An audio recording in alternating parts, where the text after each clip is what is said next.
Olá, meu nome é Cristiane Bernardo, sou professora da Unesp de Tupã, campus de Tupã, ministro na Unesp as disciplinas de comunicação empresarial, construção do conhecimento interdisciplinar, metodologia científica no nosso programa no PGAD, no programa de mestrado e doutorado. Sou graduada em jornalismo, mestrado em comunicação, doutorado em educação e livre docência em comunicação.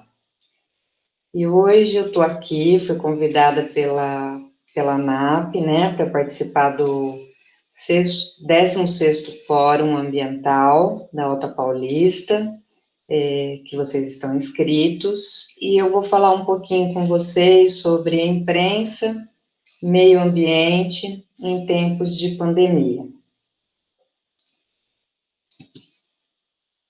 Bom, é necessário a gente falar, quando a gente vai falar sobre a questão que pauta a imprensa hoje, é importante a gente falar sobre a questão da sensibilização do público. Como que a gente pode sensibilizar o público para as questões ambientais? Para qualquer questão, mas aqui no caso a gente está falando sobre a questão ambiental, né? Então, a Agenda 21, ela já fala sobre essa questão de sensibilização do público, quando ela diz que é necessário sensibilizar o público sobre os problemas de meio ambiente e desenvolvimento, fazê-lo participar de suas soluções e fomentar o senso de responsabilidade pessoal em relação ao meio ambiente. Então, essa sensibilização, ela é importantíssima para que as pessoas conheçam quais são os problemas, né, do meio ambiente e do desenvolvimento, que muitas vezes desencadeiam esses problemas, né, mas não apenas conhecer, também fazer com que essas pessoas participem das soluções e tenham um senso de responsabilidade pessoal com relação ao meio ambiente, né. Então, isso é importantíssimo. Como fazer isso, né? Como fazer para que essas pessoas conheçam esses problemas, em primeiro lugar, se sensibilizem com relação a eles, e aí sim possam oferecer soluções também, né, com relação a esses problemas. E a gente tem vários caminhos, vários caminhos. Eu apontei alguns aqui, mas posso ter esquecido outros, mas assim, os que eu mais destaco aqui são a educação ambiental, né? A educação é o caminho para todos os problemas que a sociedade enfrenta. Se a gente for pensar de maneira geral, qualquer tipo de problema, a educação é um dos caminhos, e no caso aqui dos problemas ambientais, a educação ambiental é um dos caminhos, né? Não é a única solução, mas é um dos caminhos.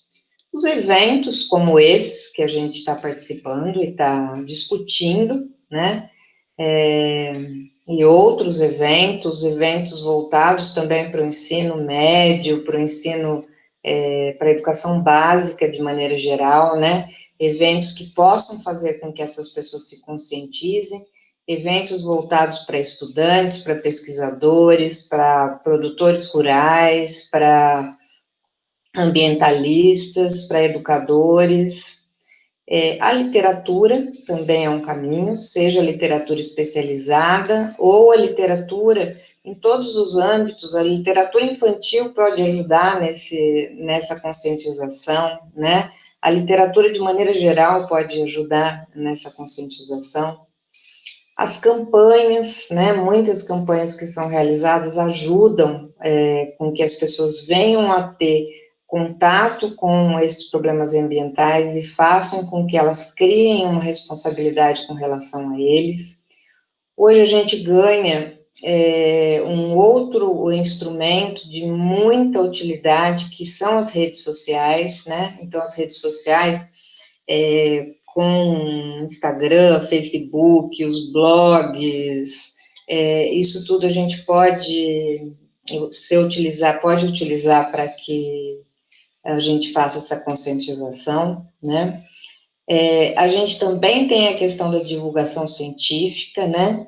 que também é um caminho importante, sobretudo para divulgar os resultados das ciências, né, das pesquisas com relação ao meio ambiente, e a gente tem a imprensa, através do jornalismo, né, a imprensa de maneira geral.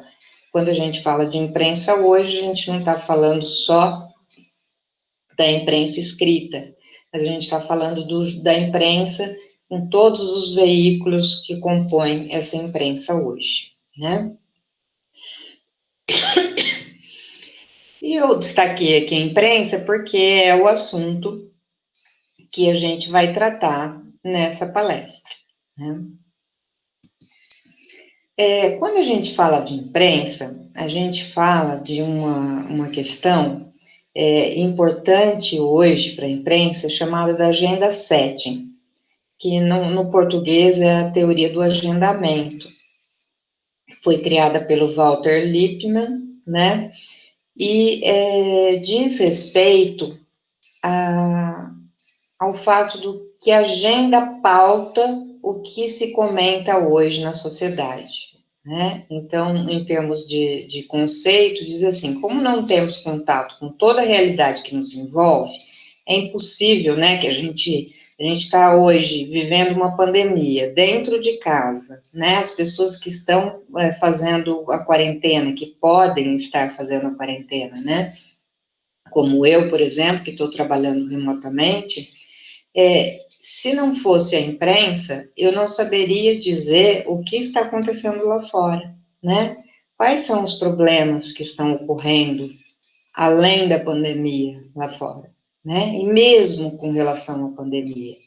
Então, a agenda hoje, ela nos conta, ela nos traz para o nosso dia a dia as questões cotidianas do mundo de maneira geral, né? Hoje a gente vive num mundo cada vez mais globalizado, um mundo que a gente recebe notícias de todos os locais, né? Quando surgiu, né, esse vírus que agora nos afeta, lá na China, a gente quase que imediatamente, assim que houve a liberação da notícia, da informação, né, quase que o mundo, ao mesmo tempo, recebeu a notícia sobre o novo coronavírus, né?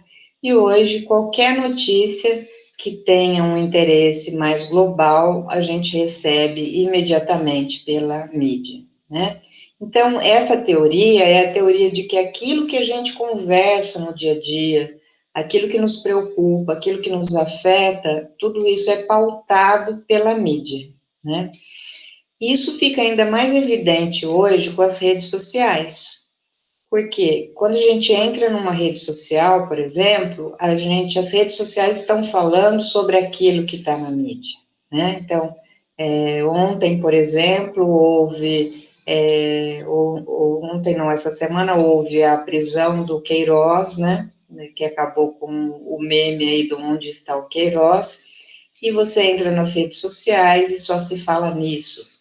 Depois a queda do ministro da Educação, né? Então a mídia ela vai pautando os nossos assuntos, tudo aquilo que a gente fala no dia a dia.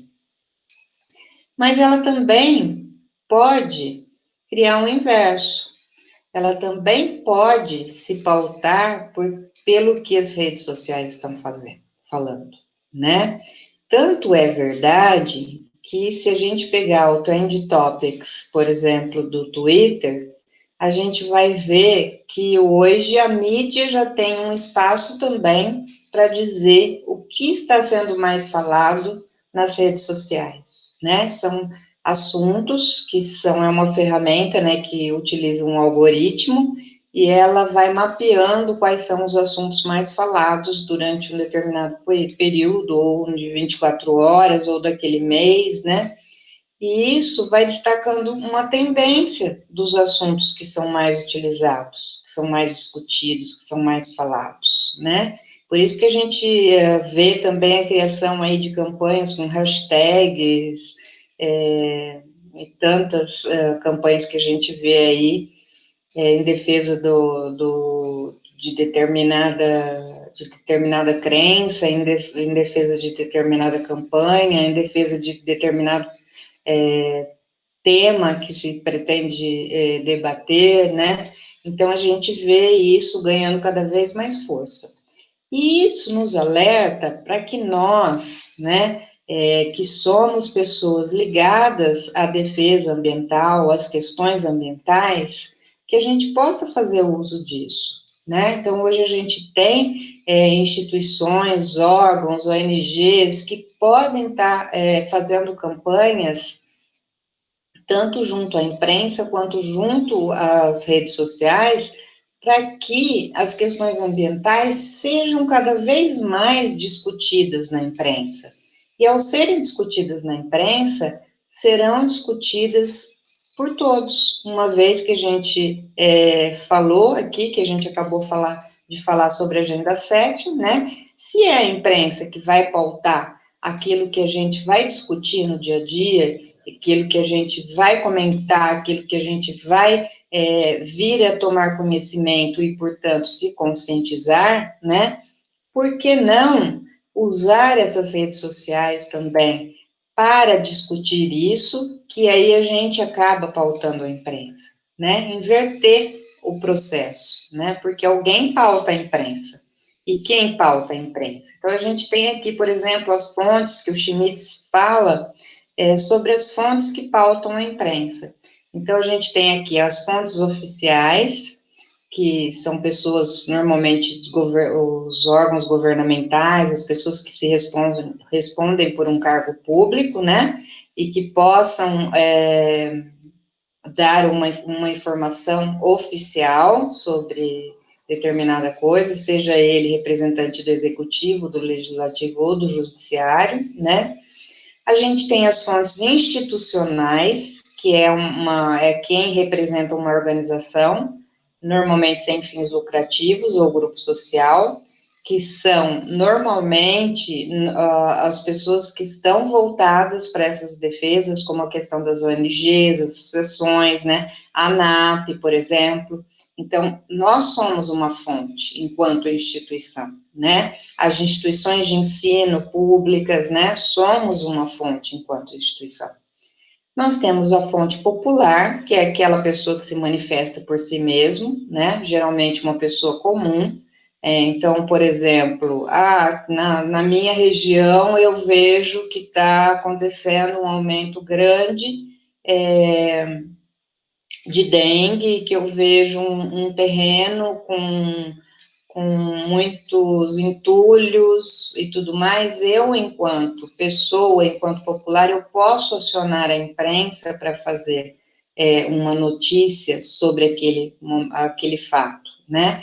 A gente vê isso principalmente na imprensa comunitária, e até mesmo os telejornais regionais, ele vem abrindo esse espaço para a população se manifestar com relação aos problemas que ela vem enfrentando no seu bairro, na sua comunidade, na sua rua, né? Então, cada vez mais essa fala do indivíduo ganha espaço, né? Então, a gente tem que fazer uso desse espaço. As pessoas notáveis, né, que são aquelas pessoas importantes, que não necessariamente vão falar sobre um assunto do domínio dela, né, no caso, por exemplo, a gente tem artistas que são grandes defensores aí de algumas causas no meio ambiente, a gente tem vários artistas aí que falam e que ganham notoriedade com relação à questão, né.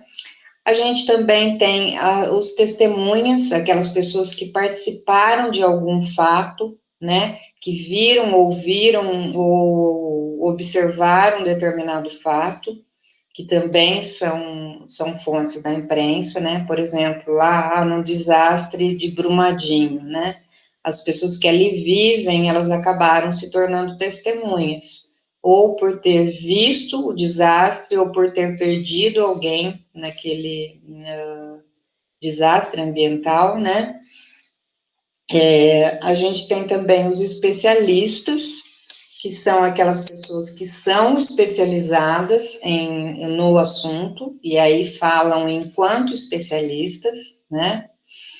E a gente tem também as referências, que são documentos que a gente produz, né?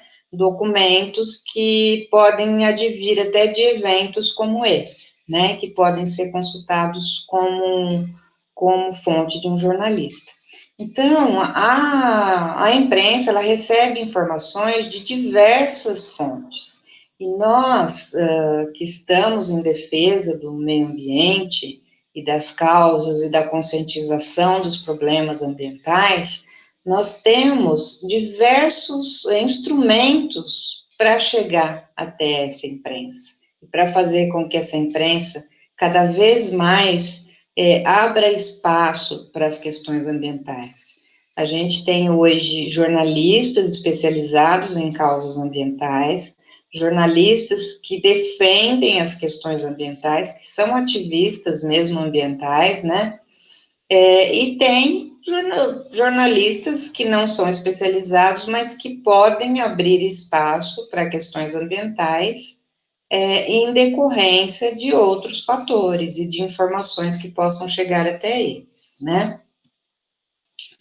Então, a gente vê a importância da notícia nessas divulgações. E quando a gente está falando aqui das questões da pandemia, né, por exemplo, a gente está vivendo um momento em que praticamente a gente tem sido realmente pautado pelas notícias, principalmente quem está dentro de casa, né, quem está em isolamento, cumprindo essa quarentena, né, como eu falei lá no início, se não fosse a imprensa e as notícias que chegam para a gente através da imprensa, muitos de nós não estaríamos sabendo o que está acontecendo em outras partes, né?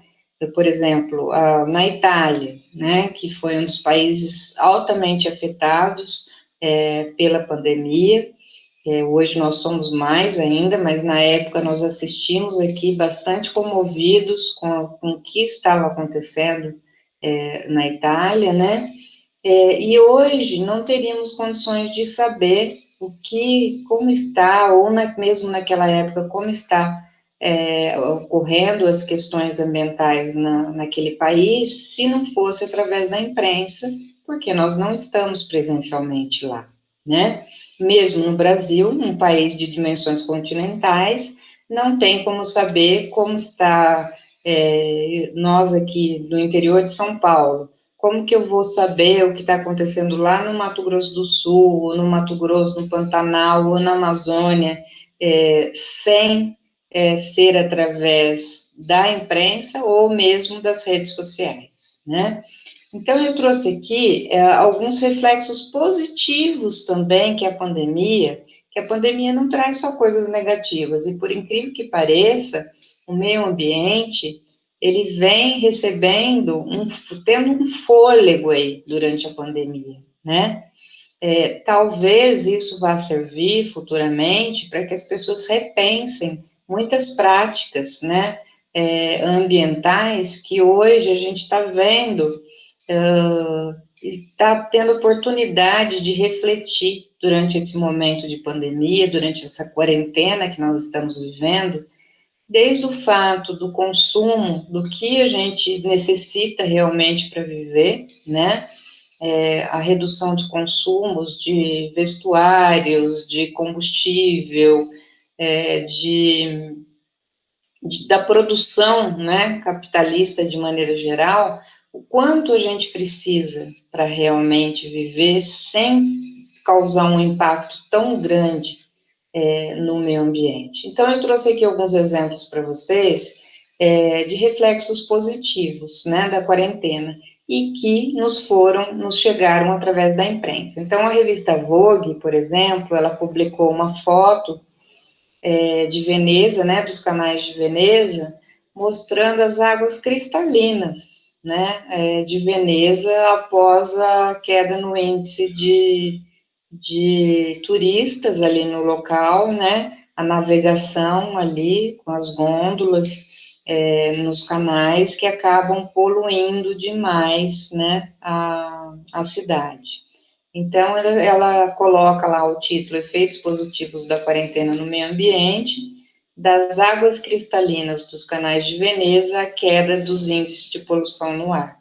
Nunca tivemos uma oportunidade tão boa de vermos nosso impacto no meio ambiente. Então, justamente isso, é uma oportunidade de reflexão. A partir do momento em que a gente vê um mar, uma praia que costuma estar super cheia, super repleta de lixos que as pessoas deixam para trás, né? E a partir do momento que a gente começa a ver aquela praia totalmente limpa, porque as pessoas não estão indo, a gente vai refletir sobre esses impactos que a gente tem causado, né? Sobretudo nesses ambientes tão movimentados, né? Tão usados para o lazer, né?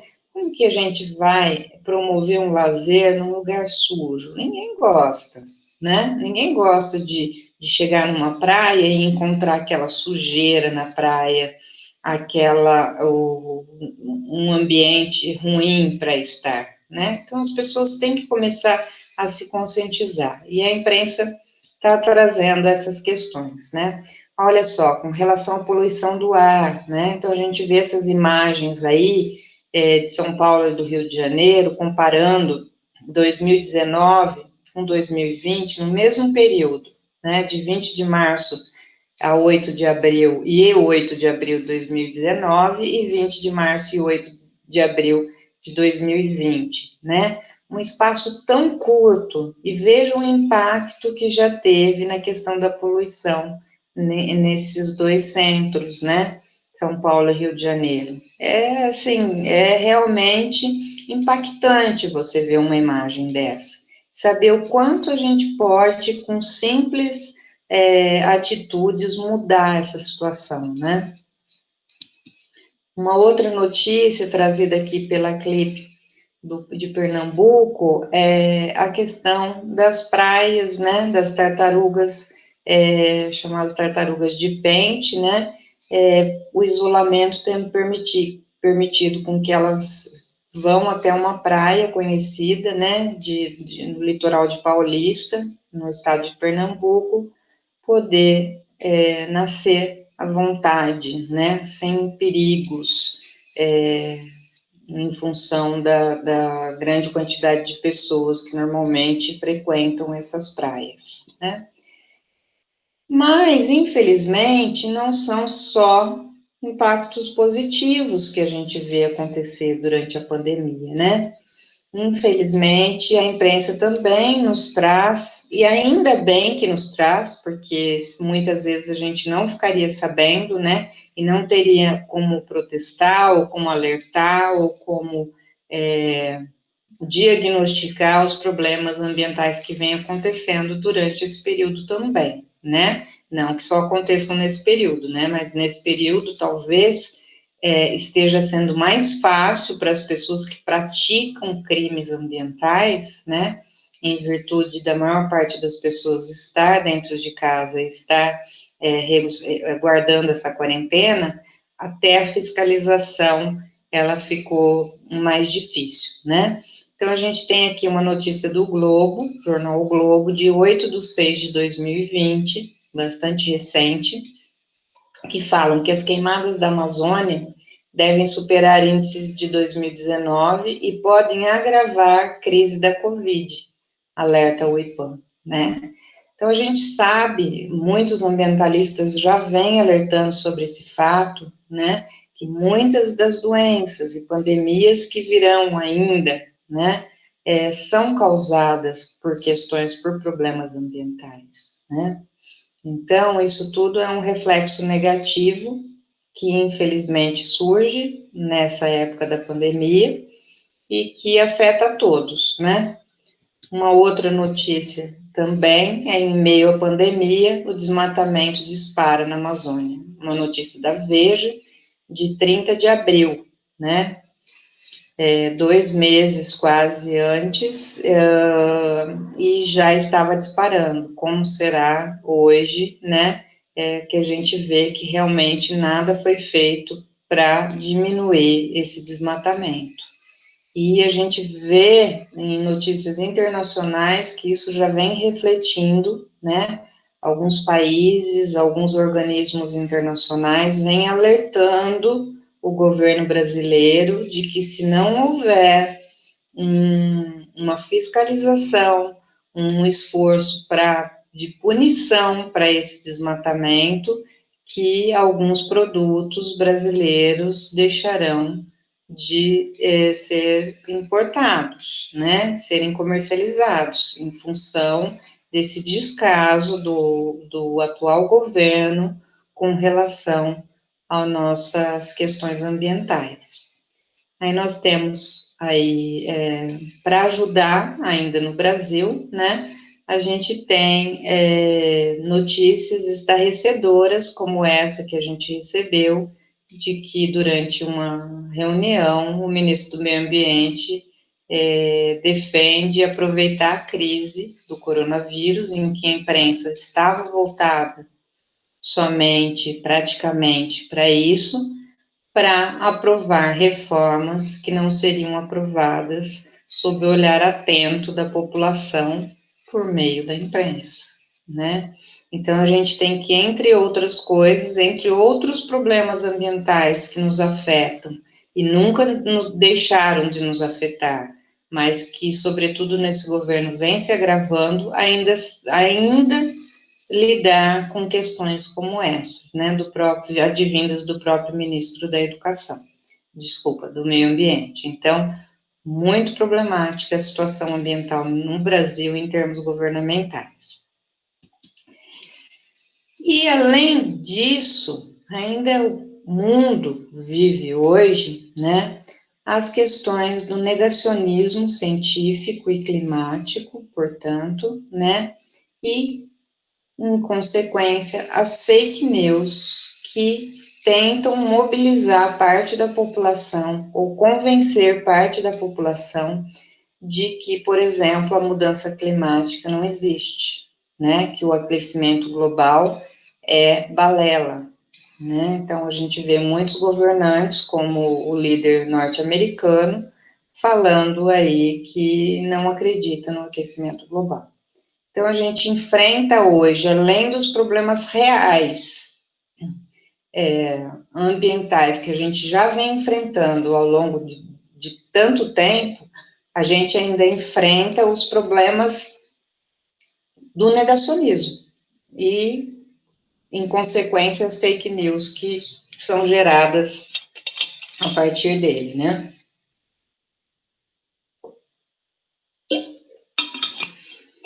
Para isso, a gente também tem instrumentos usando a imprensa, usando as tecnologias de informação e de comunicação, para dificultar com que esse negacionismo e essas fake news sejam espalhadas, né? Então, a gente tem vários hoje sites que desmentem notícias falsas, né? Então, a gente tem aqui no Brasil, a gente tem o aosfatos.com, que é um site bastante importante, que desvenda tanto notícias falsas, quanto notícias que foram, às vezes, aumentadas, ou que trouxeram informações incoerentes, né?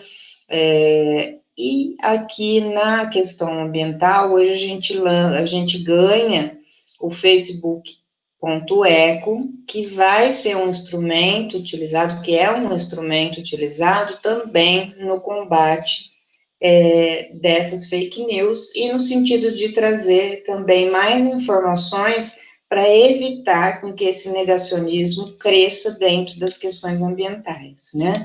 Então, o Facebook.eco, ele foi lançado pelo Observatório do Clima, né, para combater fake news sobre meio ambiente. A gente vê hoje coisas, assim, estarrecedoras que as pessoas falam, e usando um formato da linguagem jornalística como se aquilo fosse verdade, né? E leva muita gente a acreditar.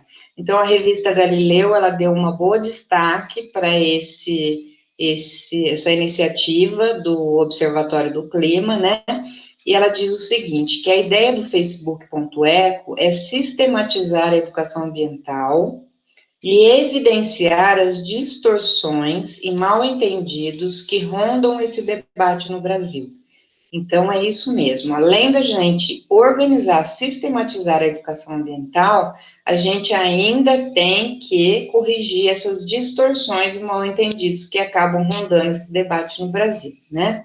Então, tem algumas sessões, como a sessão Falácias Frequentes, que elas mostram quais são as mentiras mais comuns, tanto sobre o clima, quanto sobre as florestas, quanto a regulação e uso de terras, né? Tem uma outra aba chamada de Verificamos, onde há confirmação ou não de declarações dadas por autoridades referentes ao meio ambiente, né? Que hoje a coisa mais simples a gente atribuir, né? A gente vê frequentemente na internet, por exemplo, frases atribuídas às pessoas cujo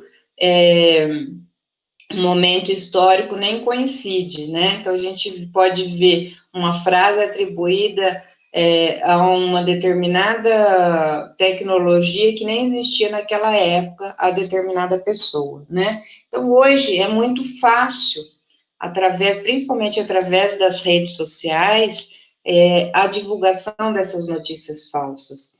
Então, com isso, a imprensa, ela ganha uma nova função. Além dela divulgar, né, os fatos, ela ainda também tem que concorrer com essas fake news. Então, para isso, ela tem que criar também instrumentos de combate a essas informações falsas, né? Muitas vezes, os próprios organismos têm que fazer isso, né? Então, o Observatório do Clima, ele acaba criando esse instrumento do Facebook.eco para ajudar nesse sentido. Aqui a gente tem um exemplo, né? Então, ali em cima vocês veem, tem a falácias frequentes, verificamos, e uma coisa importantíssima viu algo suspeito? É a sua participação, né? A participação daquela pessoa que não precisa ser um ambientalista, mas é aquela pessoa preocupada com as questões ambientais, que viu algo que ela desconfia que não seja real, mande para eles, entre em contato, que eles vão verificar se aquilo é de fato real, e se não for real, denunciarem, né? Então, a gente vê um movimento muito grande nesse sentido, já. A gente tem alguns exemplos aqui, né, de falácias frequentes, olha só,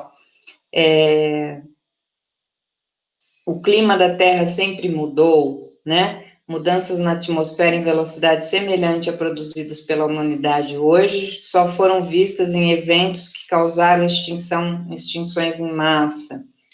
Tá frio, cadê o aquecimento global?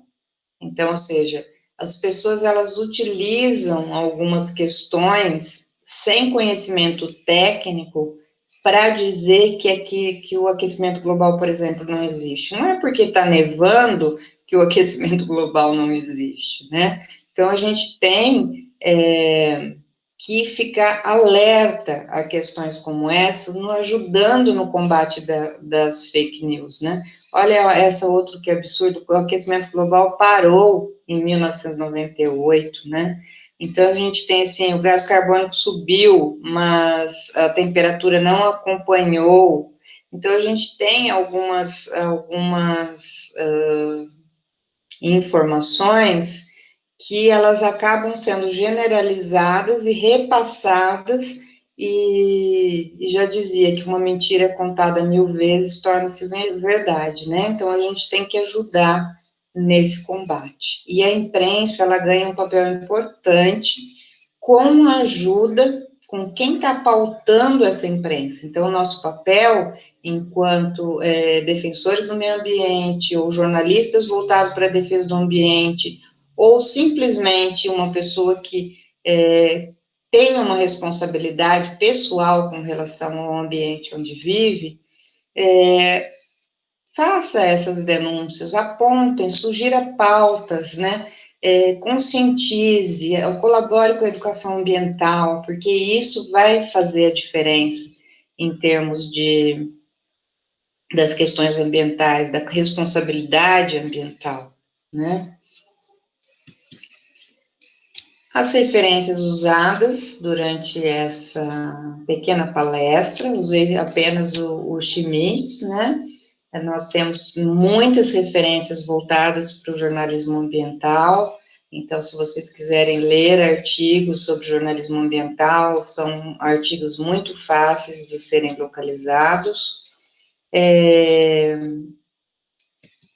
E aqui fica o meu contato, se tiver alguma dúvida, alguma sugestão, meu e-mail está aí disponível para vocês, e foi um grande prazer poder passar alguma coisa para vocês nesse momento. Espero que tenham gostado. Um abraço.